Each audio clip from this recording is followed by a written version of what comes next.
to the pop culture cosmos. And we're back with another episode of the Pop Culture Cosmos. It's Gerald Glassford coming right back at you here for the Pop Culture Cosmos, Inside Sports Fantasy Football, Lakers latest, and also Lakers Fast Break. Truly appreciate you joining us for every time out. We're here at the Pop Culture Cosmos. And if you're one of the great radio stations that still plays us after all these years, we are indebted to you for playing our show almost 500 weeks filled of pop culture goodness with the Pop Culture Cosmos, indeed. But it wouldn't be a Pop Culture Cosmos without my good friend. He is back and back in the saddle again.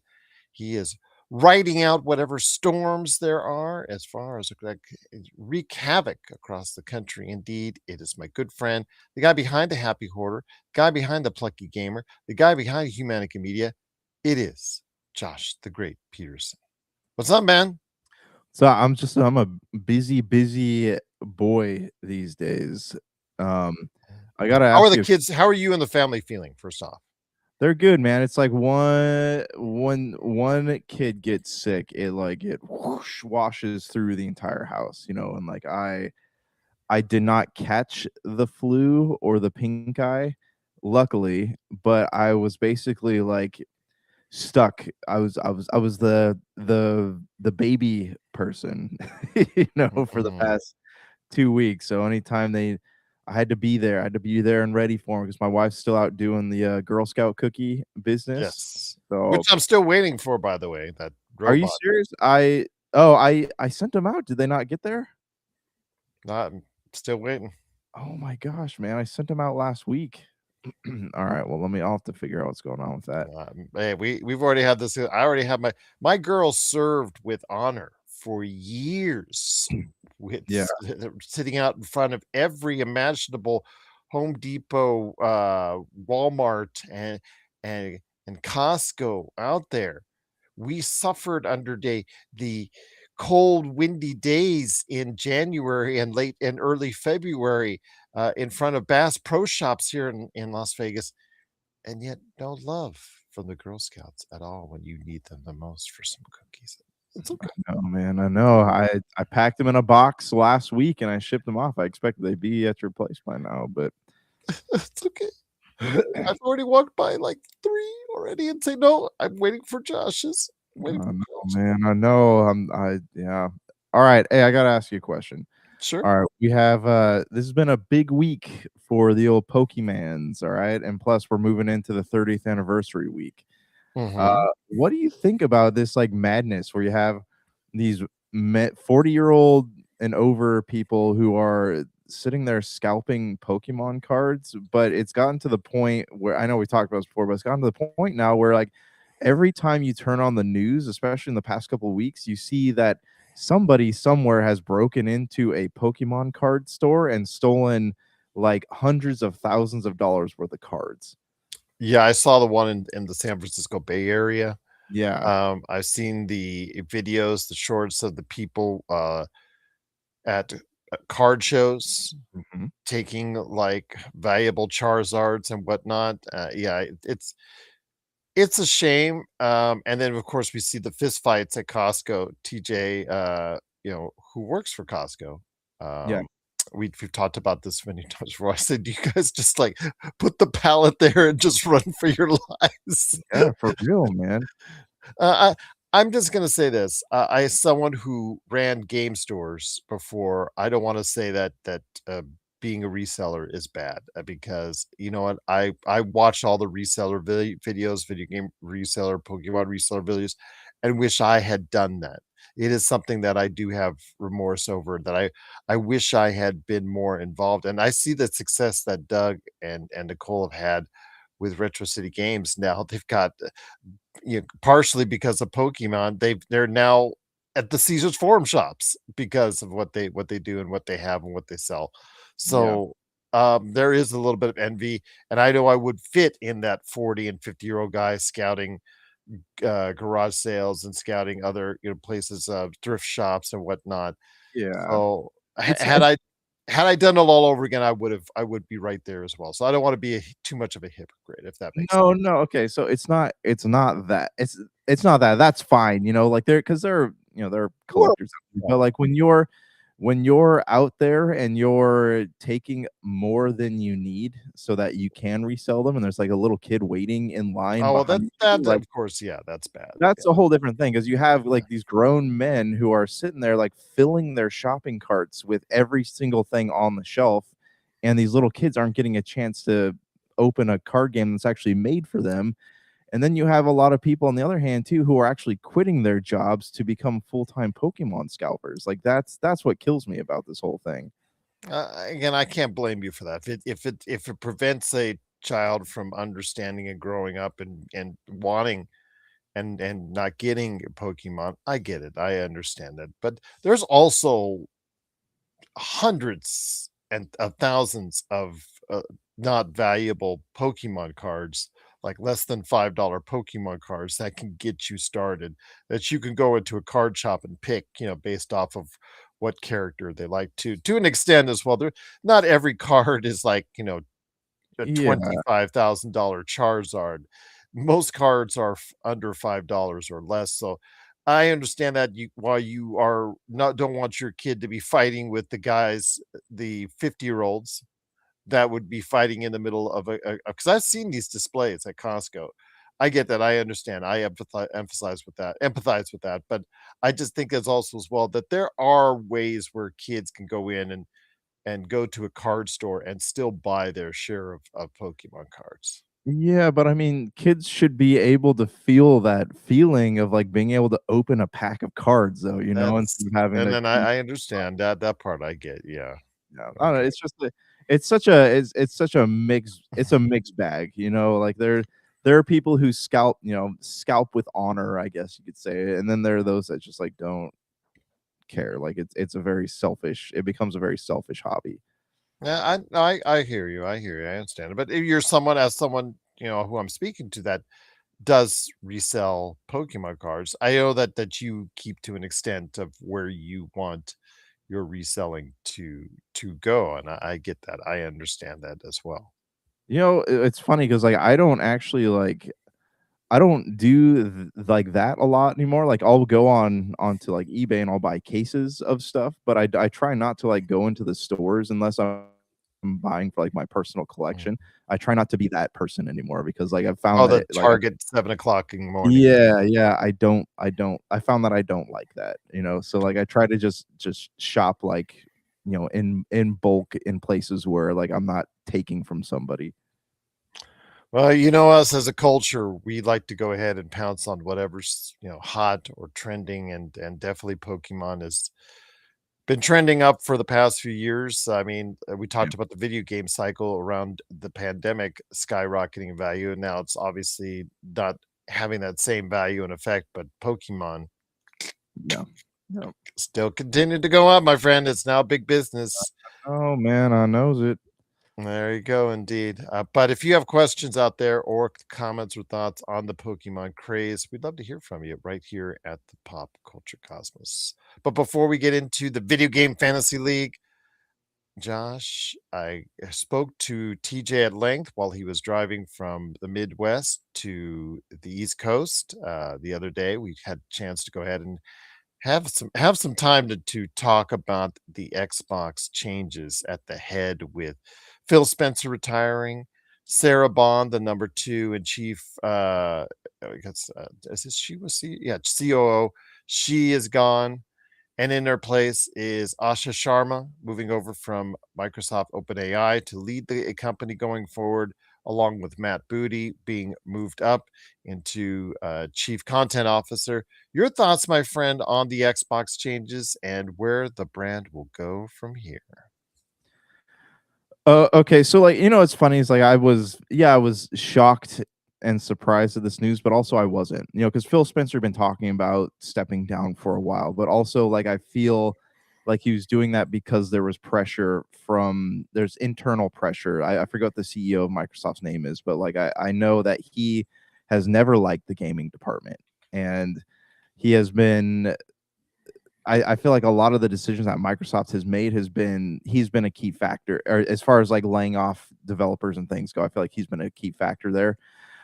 What scares me about, and I think that like the goal was to get rid of Phil Spencer and anybody loyal to him, and I think that that's why we saw, these departures. But then I look at the move of like Asha, I forget what her last name is, Asha Sharma is Asha her. Sharma stepping in, Yes. and I think to myself, this is there. You don't take somebody who's in charge of AI unless there's a reason for it. So I think that the goal Microsoft is trying to move towards is AI oriented development. I think that's where they're going.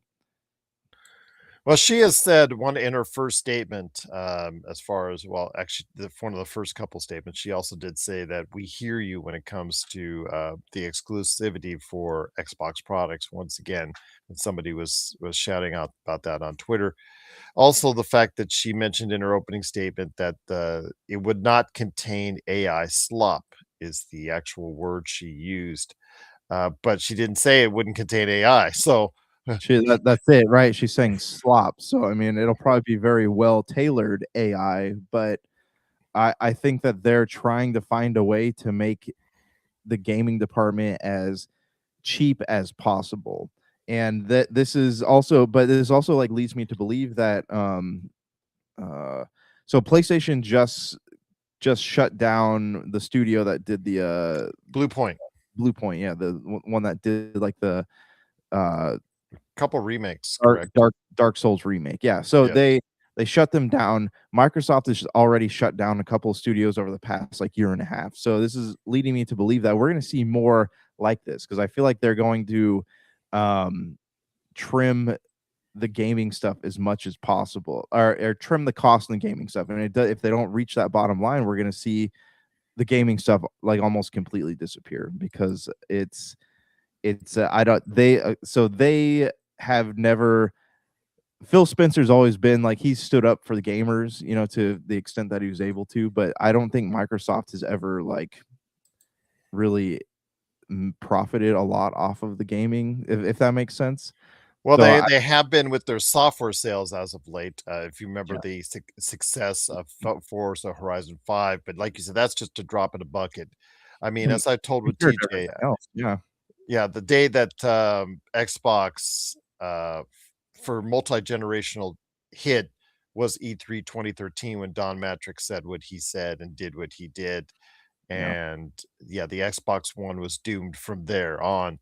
And Mhm. the thing is, they were able to have the chance and opportunity to recover. I think the failure of Xbox One is on Don Matrick. I think the failure of the Xbox Series, for such two great values. In fact, a couple years ago, we were talking about what great value this was, with a 250 console, a 350 console, price wise, and then also $20 a month on Game Pass for first drop in games. And yeah, what is such a sensational value, and they never promoted it. They never promoted, correct. All they care about is this is Xbox. They came out with, at the beginning of this generation, with no games, and the support was very scattered and well ill-timed, and Yeah. really just not done that very, very well at all, until they finally got their act together too little too late in 2020, late 2024. So it's so many things you could point to, but basically, whatever Don Matrick did and said in 2013 killed the Xbox One. Whatever Phil Spencer did and said about the Xbox Series killed the Xbox Series. He needs to own the Xbox Series as failure, because that is something that could have resurrected the brand and didn't. Yeah, I mean, I agree, and I don't, sort of, because I don't know behind, like, from what I understand, what I've read about the tensions at Microsoft, I feel like Phil's hands were tied in a lot of situations, because like But he not in did 2019, leading up to the launch in not in 2020. yeah, right, not there, but I mean in recent years, I feel like he's been kind of I mean, even in watching him in interviews and like the Xbox presentations, like he's not the same Phil Spencer he once was. So it's hard to know like what was going on behind the scenes there. But I mean, yeah, he's essentially become the fall guy for this whole scenario. So I don't know what to think, man. I don't know what the future is going to hold. You know, if Microsoft's going to go strictly to AI development, like that might be a cue for gamers to get off of the Xbox train. You know, like this is it kind of takes the soul out of it, if that makes sense. Yep, that's true. I mean, with only really one or two notable exclusive games for now on the Xbox, it's going to become a wait and see if this brand will resurrect themselves. But Yep. they now have the former CEO of Microsoft OpenAI, Asha Sharma, now in charge, along with Matt Booty as Chief Content Officer. So we will see. But if you have thoughts out there, I wanted to get Josh's thoughts we talked about Xbox. TJ and I have talked about Xbox for years. Josh and I have talked about Xbox since day one of this show. We want the brand to survive. We want the brand to thrive, but I don't know if it will. We will have to wait and see. Now are some precarious times, but if you have thoughts out there on Xbox, please let us know. Popculturecosmos at yahoo.com. But Josh, without further ado, ado, ado, I wanted to go ahead and make sure that you got involved in the fun. TJ and I had a great time with both the video game and movie adaptations as far as the fantasy league. So I cannot leave my good friend Josh Pederson out. So we are going to go and run it ourselves. It is, of course, the video game fantasy league. I'm going to go ahead and let me see, digital flip coin flip. We're going to use a coin flip app to see if we can go and choose who we'll be picking first. I'm going to hide this on stream here and share screen. I understand. Just a flip right there. All right. All right. So with that said, heads or tails? Tails. All right. Got to get around this ad here. You win. You get first pick, my friend, which means I'll get first pick when we do the movies. Okay. So with that, you get first pick. This is based off everyone, like I said, our 10 picks, 2 alternates in case a game gets out or we want to sub in a game as far as that's concerned. And then the overall Metacritic average, it's basically, I will total out. Let's say get, 84, 84, 89, 92. I add them all up and get it the highest average, and the total will be counted in there. So with that said, my friend, it is based off of Metacritic score for games released this year, starting this week. And that includes Resident Evil Requiem, because as of this recording, there is no Metacritic score yet. So I want to hear your thoughts, my friend, on your first pick for the video game fantasy league for Josh and I. Okay. All right. So I was talking to Brian about this the other day, and Watch out. I know, you gotta look out there. Next year, hopefully we will be able to get him involved. That would be great to get him involved again. Yeah, that'd be. But we're talking about how even after all this stuff with Phil Spencer, there's been no news on any games like coming out this year, right? So it's hard to know. Like usually, normally by this time every year, there's that you have at least like a decent idea of like what's coming out when. But like you go on even Game Informer's list, and there's like hardly anything. Like the list of TBD games is like massive down on the bottom of the page. Like it's crazy. So I'm just all of this that I'm about to do is all just speculation. Okay. There's also a lot of these games have said 2026 in their upcoming trailers. Yeah. So, but I mean, we know in the gaming industry, right? Nothing ever goes according to plan. So it's true. All right. So I'll give you my first pick here. I'm gonna do Forza Horizon 6. Ooh, nice. Because that was actually I believe. Oh no, I picked GTA 6 first, and I got that with my second pick with TJ. So Forza Horizon 6. Why would you go with Forza Horizon 6 above one of the the most obvious successful video game money wise that will probably come out this year? I don't think it's gonna come out this year. All right.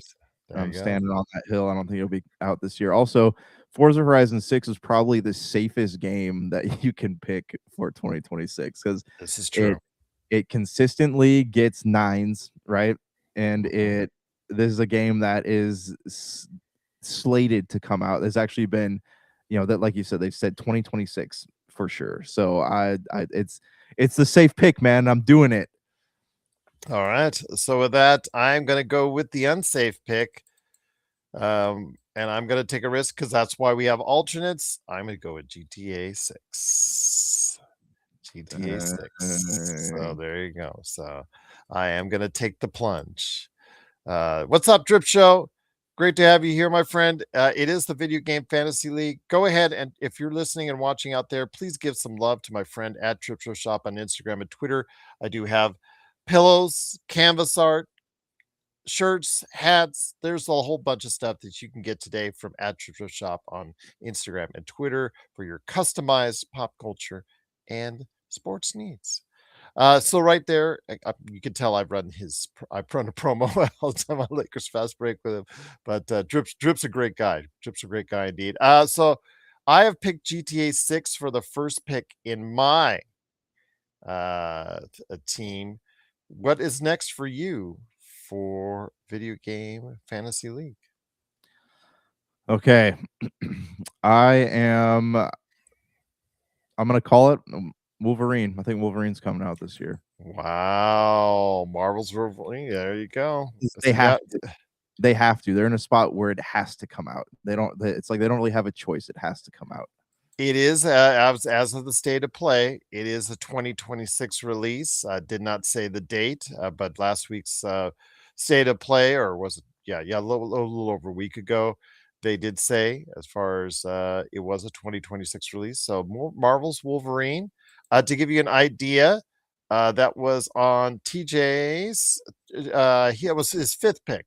To give you an idea, so Marvel. I think we were less sure that it was going to come out, but. Right now, it's good to go for Josh right there at pick number 2. For me, I'm going to go with Resident Evil Requiem. I know that the game is already out in the wild, even though it's not supposed to be. And Street Date is, yeah. Who cares about Street Date, right? We never did back in 2008. So, who cares about Street Date, right? So, but there is no, I guess, Metacritic yet on it, so I am picking Resident Evil Requiem. I love Village. It looks fantastic. It plays fantastic, and it's got overwhelmingly great scores. The Resident Evil games, when they're done right, the mainline Resident Evil games mostly have Metacritic scores in the 80s and 90s. So I am going to go with Resident Evil Requiem right there as my number 2.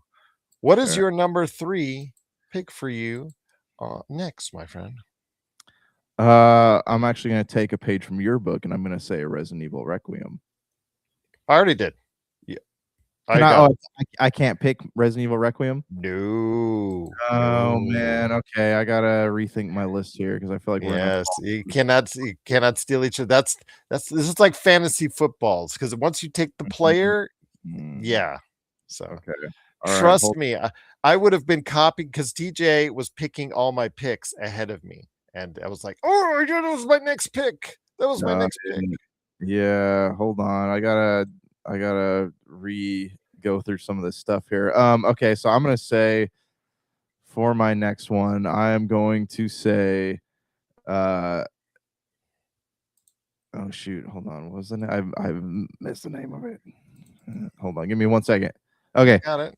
I'm gonna say I think Yoshi and the Mysterious Book, I think, is going to be. Let me go ahead and make sure I got that right. Okay. Yoshi and the Mysterious Book. Yoshi series usually gets solid scores across. It's a safe bet, man. Yes. And the release date on that is it's listed as a 2026 release date, but yes, so there you go. And then Nintendo. How can you argue with that? So, yeah, very good pick, very interesting pick, and it should really score well with the fans out there. Yes, you can do remakes, and you can do you could do those remakes where we are.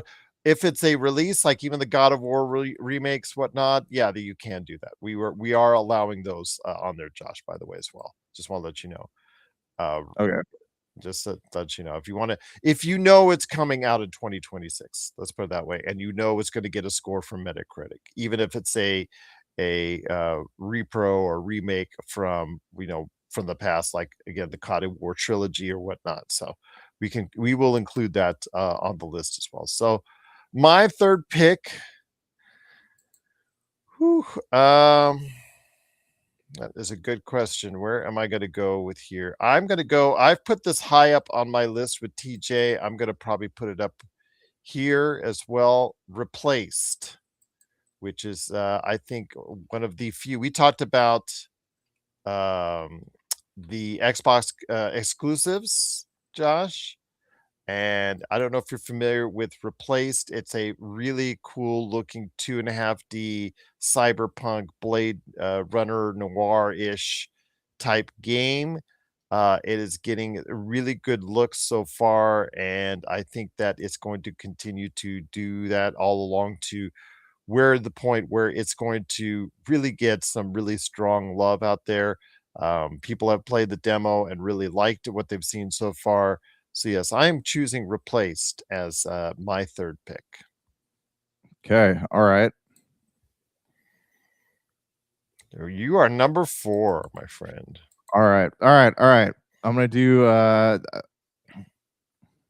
Fable.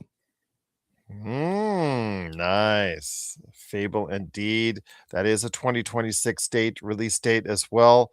I'm sure you've seen what the developers direct, what they've done and showcased off so far. So Fable, the return of Fable by this time by Playground Games. It even had Peter Molyneux, the original creator of Fable, all Nice. misty-eyed when he saw it.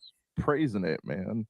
Yes. Now he also has a game coming out too with what something of Alberon, or yeah, just letting you know that he has a game coming out scheduled for 2026 release as well.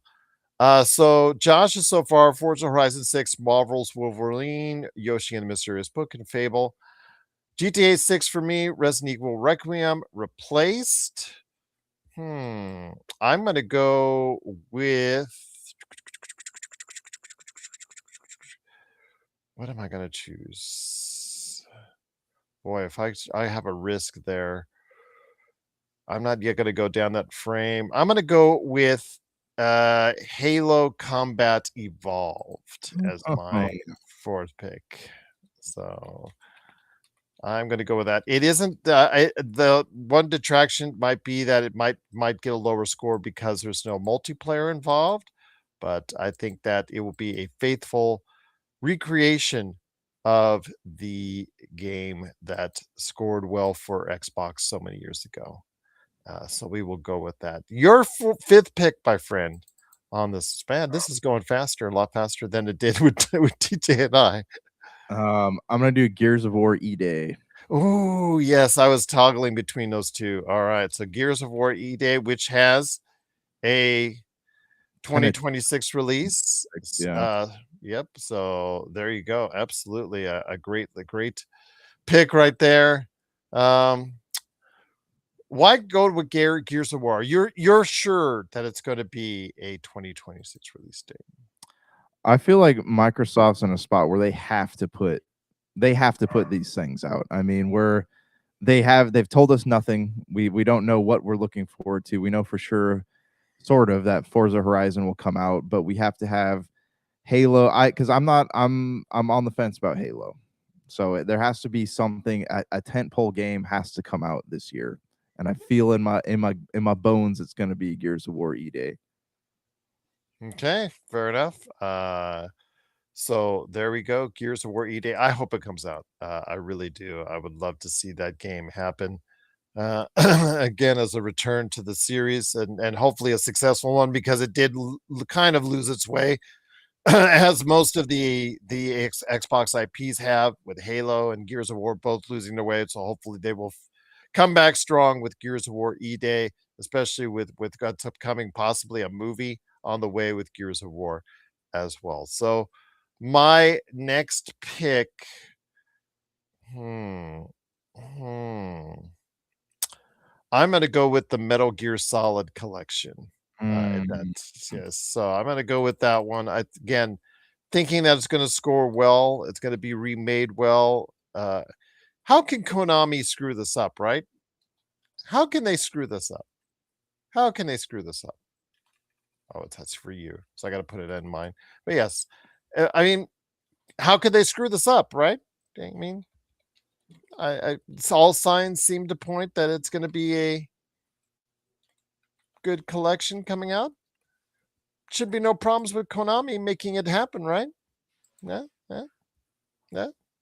Okay, so we'll have to wait and see. But again, the Metal Gear Solid collection is my number 5 pick.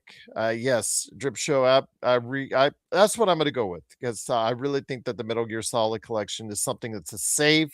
They're all well received. They're all much beloved. I think some refinements were necessary to make it updated to a 2026 lifestyle, and I think that Konami they can't screw it up, Josh, can they? uh, um,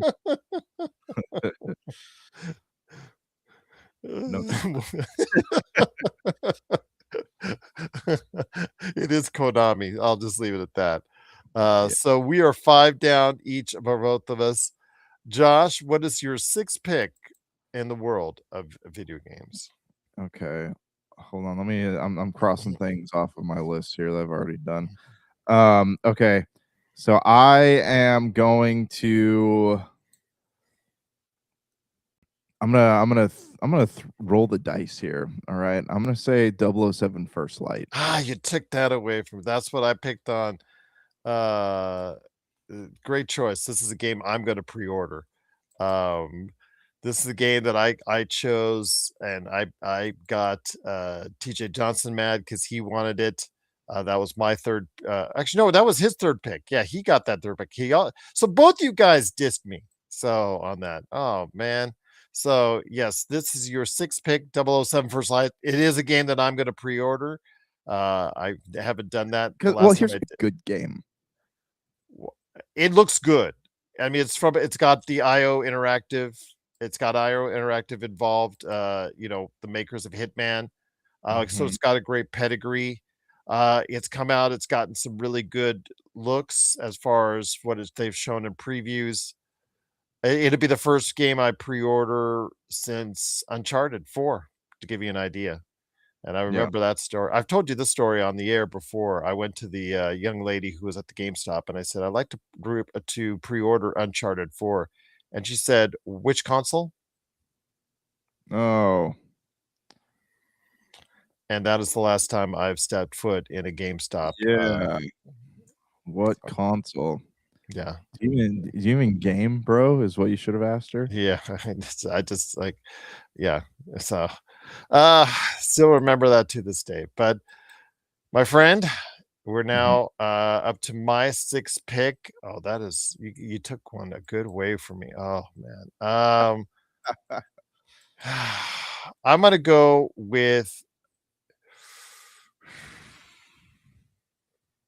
I'm gonna go with Control Resonant. Um, Oh, I forgot about that. Oh my gosh. All right. it is the sequel to the 2019 or 2020 Game of the Yeah. Year. The only catch is they are doing some really different design changes with it, so it may not have achieved that same kind of level of success. But I am going with it based off of the name Control Resonant that will at least garner something in the 80s. At this point, we're not going for games that we know are going to make the 90s. We're going to go for games that we know they're going to reach the 80s. And I think Control and the name and the fact that the studio had, I mean, Alan Wake 2 wasn't a bad game at all, but it didn't achieve the success sales wise as what they were hoping for. But I think score wise, I think Control Resonant might be a good pick there. All right. Hey, I'm about to pick the safest safe game that anybody could ever pick. Are you ready? Go for it. Pokopia. Yes, I know you were going to do that one. I wanted to say that one for you, my friend, because Pokemon Pokopia. Actually, that was the first pick for TJ to give you an idea on that one. It's probably going to get in the 90s. I have a feeling it'll be in the 90s. Well, there you go. Pokemon Pokopia, well picked there. Um, uh, I'm thinking it might do very well. It's usually it'd be a solid in the 80s, that's for sure. I think that that game will find its level of success uh, with Nintendo fans, and I think they will not below that with Pokemon Pokopia either. I'm gonna go with one of the few Sony first party games that they have announced and released that is a for sure thing, and that is our Soros from Housemarque. So this one could be a big risk, could be a game in the 60s or 70s, but I have a feeling with Returnal, which was a pretty good, well scored game, I'm going to see that they find even more success with Soros. Your thoughts, my friend, on Soros for the PS5? I mean, hold on, I need to refresh myself on what this game is. It got an the return will give you an idea. It was an 86 on Metacritic when it Oh, came out. yes. Okay. I mean, I think it looks cool. I don't I the Returnal was really hard. So I don't know how eager I am to play. I'll definitely check it out. But yeah, I mean, it looks good. I mean, it looks like the type of game Sony's known for, the narrative driven cinematic game of the PlayStation variety. Okay, so Soros is my game. I picked it at number 5 on my list with TJ, and now I pick it. I think it's 7. Yes, right there for you. So we're now up to pick 8. This is the Video Game Fantasy League. It's Josh Pederson along with me, Gerald Glassford. Thanks again for watching, listening. Truly appreciate you doing so. So with that, my friend, number 8 on your Video Game Fantasy League list. Okay, Pragmata. Ooh, this one was not picked, I think, by either of us before. So you have chosen a nice something out of the framework of what's going on. So yes, absolutely. Cannot disagree with you. That Pragmata could be a really big hit. So we'll see what's is there a release day for it yet, or is it just a 2026 release? It's just 2026. So I'm predicting October, but who Okay. knows? Okay. Well, if that's the case, I want to see what happens with that.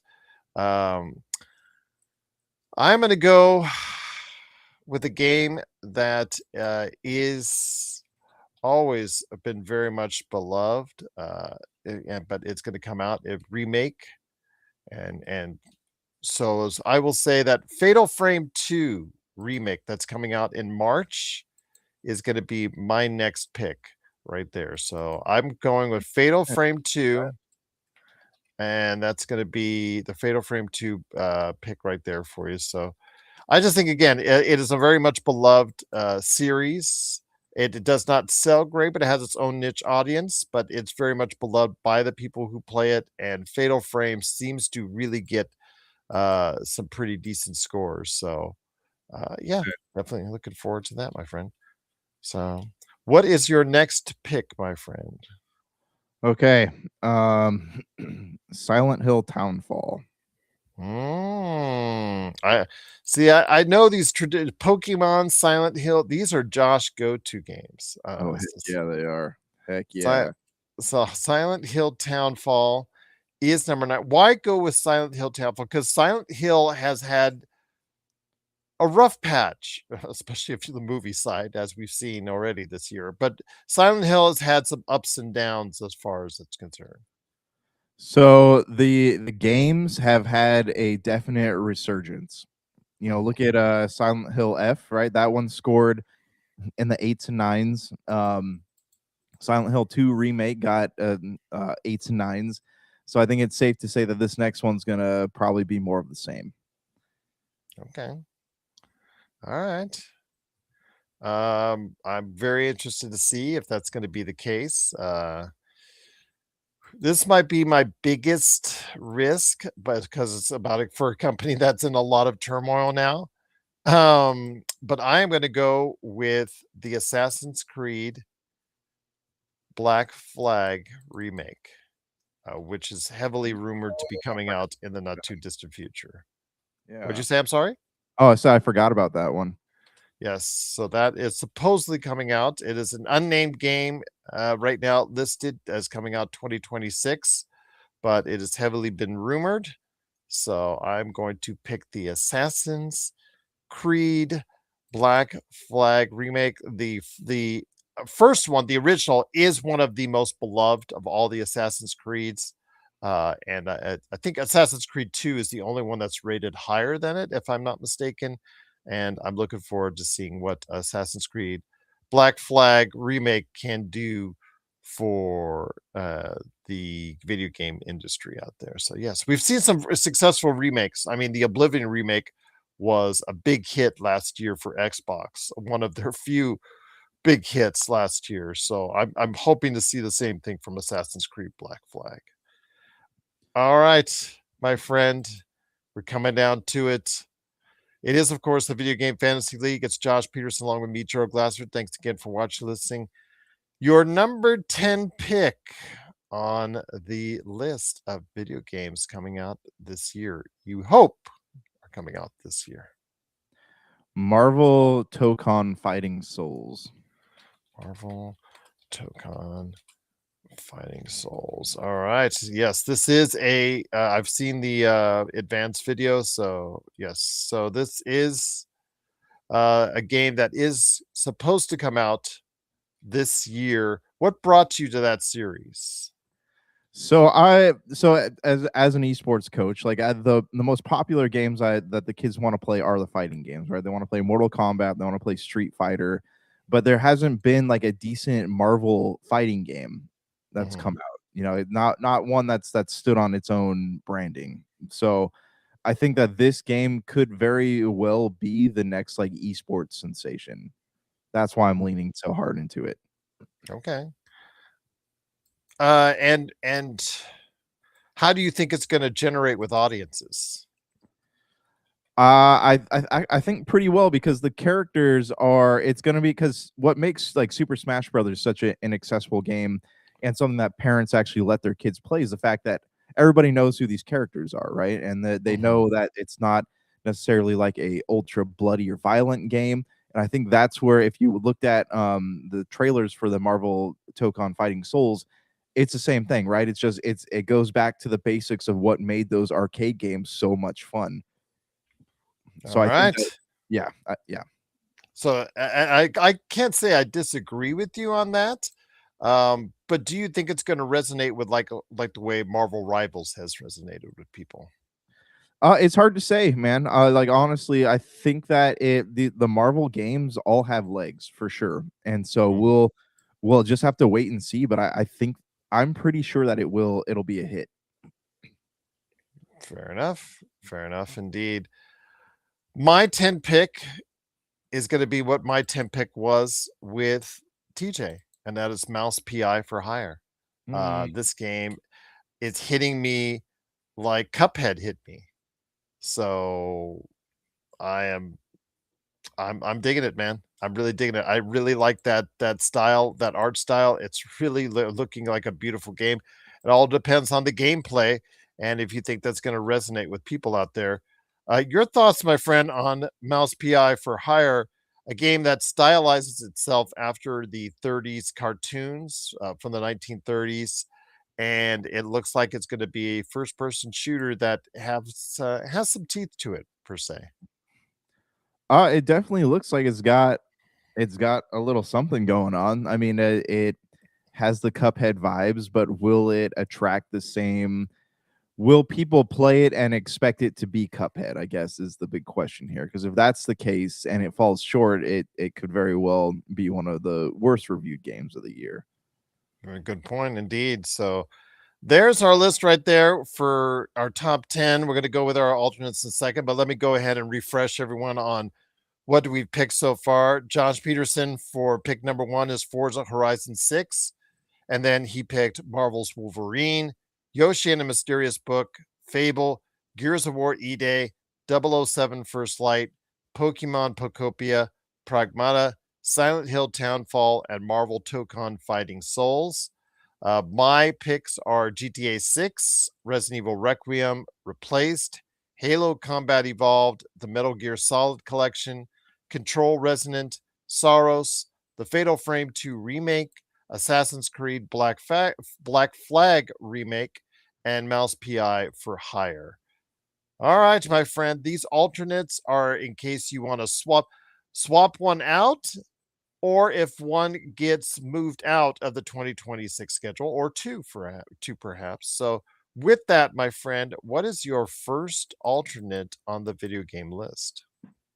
Okay, so my first alternate is going to be shoot, it was just in my head.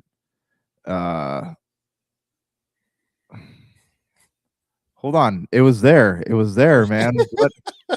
What happened to it? Okay, so I'm gonna say, on the off chance that it does come out, I'm gonna say Final Fantasy Remake Part 3. Final Fantasy 7? 7 Remake Part 3. All righty, yes. Yeah, whenever I say that, I should just say Final Fantasy Final Fantasy 7. So Final Fantasy 7 Remake Part 3. Interesting. Why go down the realm of Final Fantasy 7 one more time? Because I mean, at this point, we really need to just finish the story. But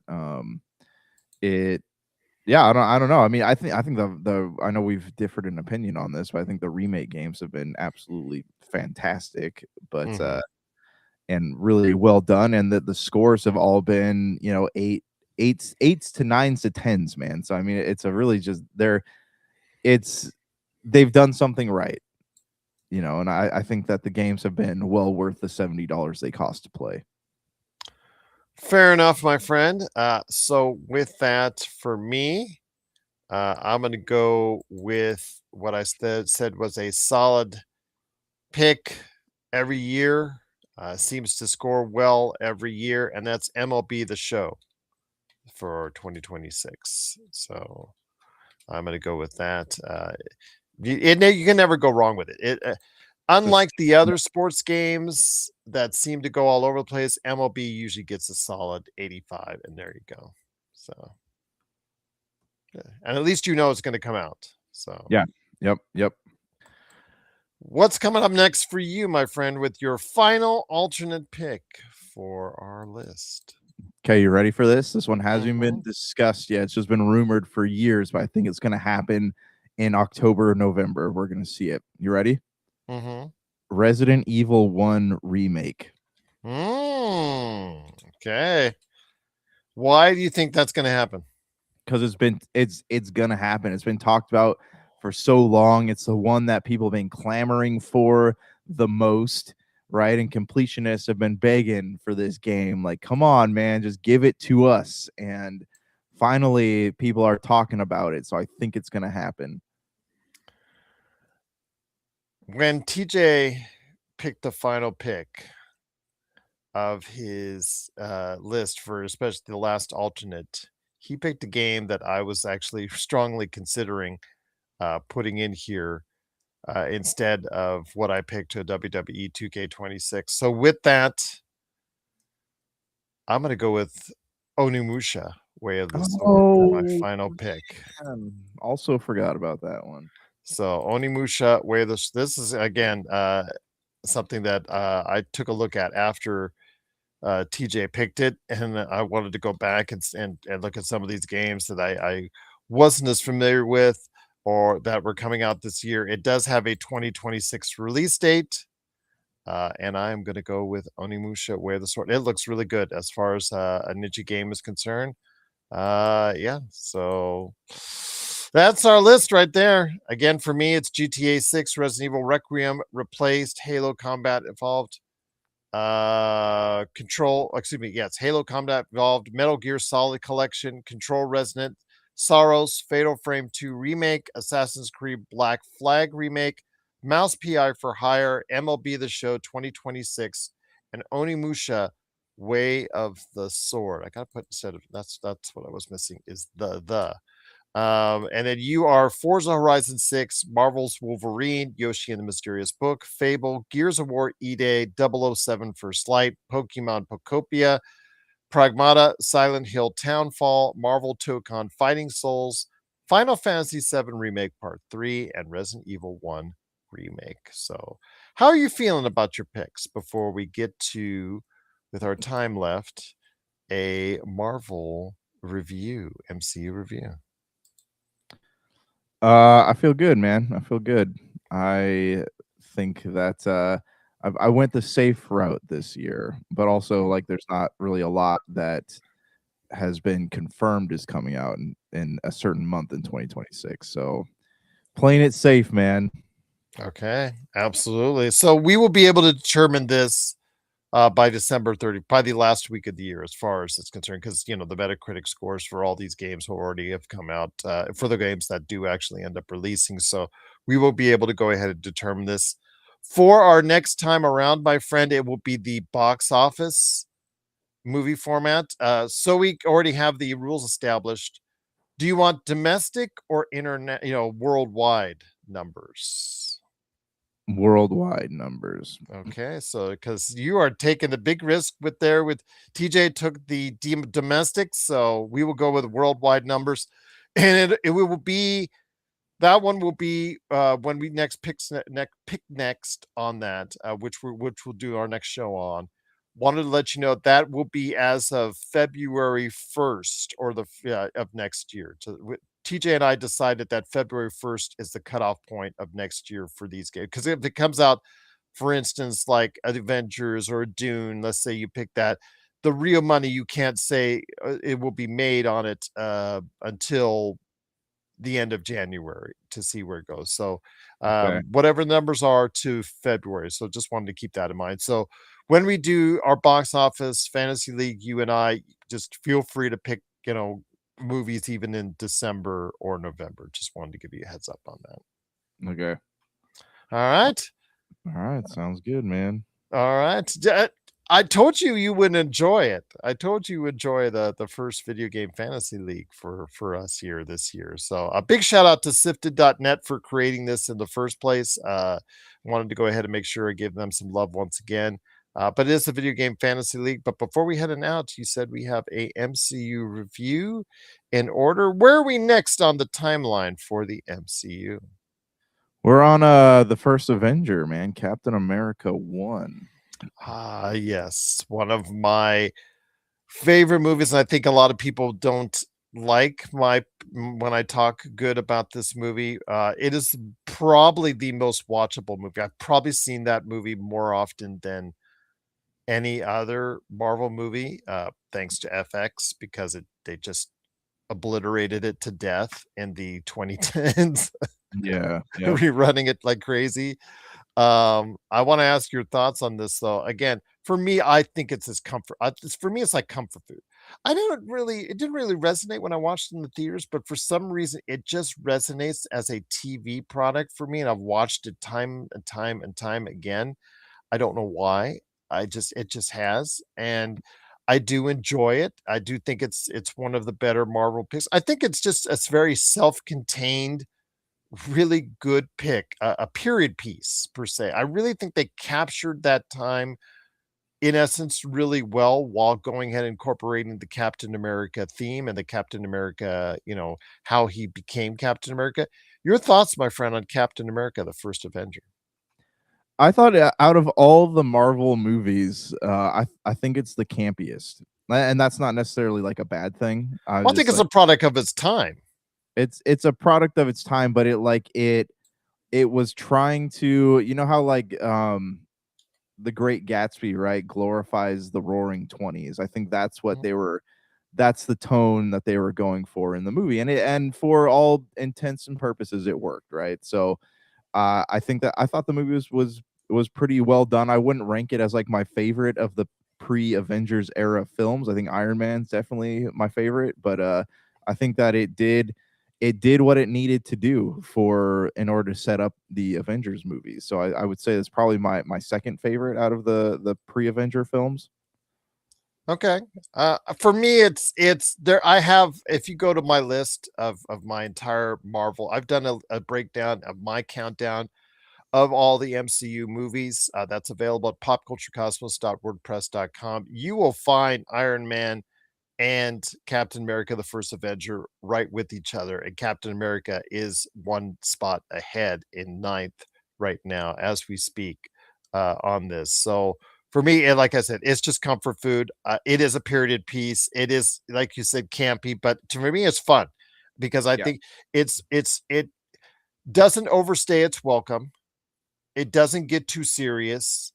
It is what it is. But then again, it's a product of the time period that it's in the middle of World War II. The U.S. is not winning. Hydra is and Germany are gaining a foothold, and you go in and you change the narrative with what happens with Red Skull and Captain America. And I just thought, as a good originator for both of those characters, I thought it really, really worked well. Yeah. And I, again, as I watched it on TV several times because they just kept rerunning it to death. It's like it's one and out for me, one of those background movies whenever it appears. It's just like, okay, it's there, it's on. I know it's like there. I can go ahead and catch it anytime. I know what to expect already. It just seemed like it knew exactly what it was. The music of the period in time. That's the thing. One of the things that impresses me that's under the radar is the fact that the music itself encaptures that time really, really well.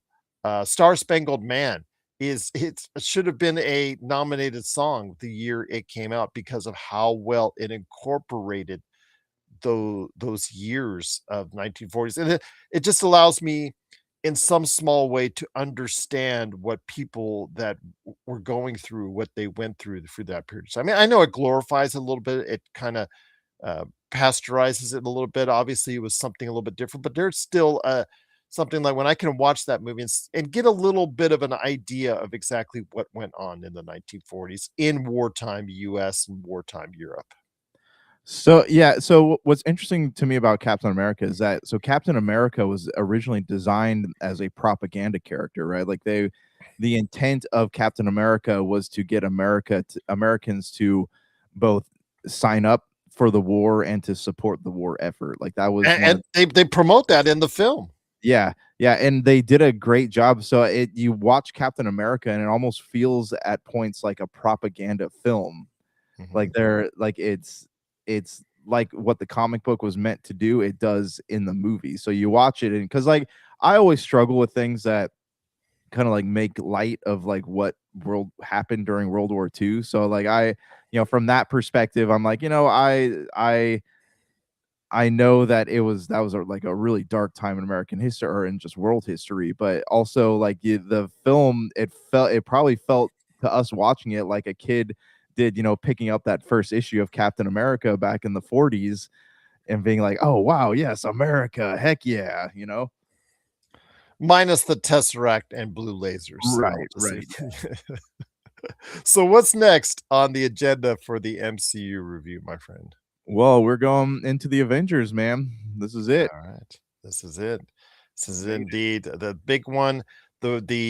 Actually the movie, I think that just kicked it to another level and ensured the longevity of the MCU with the Avengers next time around. So I'm looking forward to that conversation indeed. But my friend, it's been a great episode. You have been initiated into the Video Game Fantasy League. What are your thoughts before we head on out? It was fun, man. I mean, I think we'll definitely I'll have to be a little more prepared next year because I feel like I wasn't 100% sure what the formatting of this was going to look like, but next time I'll be ready. I'll be ready. And I'm a veteran of one time, so I had that up on you. I had that up on you. But Yes. box office is coming up next for you and I. So I'm looking forward to doing the box office fantasy league with you, my friend. And if you have any questions out there, please let us know. Popculturecosmos at yahoo.com. So for Josh the Great Pederson, this is Gerald Glassford. It's another beautiful day in paradise right here in the Pop culture cosmos. Thank you for listening. And here's hoping you have yourself a great day.